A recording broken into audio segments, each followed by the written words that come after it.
Nakikita ng isang political analyst na si Professor Antonio Contreras na maaaring baguhin ng batas kasunod na naging reaksyon ng publiko sa paghahain ng kandidatura ng mga individual na may kinakaharap na kaso.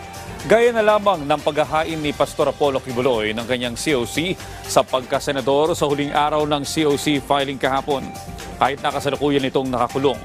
Paliwanag ni Contreras, sa ilalim kasi ng kasalukuyang batas ay legal ito at pinapayagan kahit na may kaso o hindi pa pinal ang desisyon ay maaari pa rin makatakbo ang sinuman. Anya hindi solusyon na pigilan ang mga ito na tumakbo. Tingin ni Contreras, dapat magkaroon ng kondisyon sa kanilang pagtakbo. Pwede silang payagan na kumandidato pero magbayad sila ng bond equivalent to the salary and the benefits that they will receive if they win for their entire terms.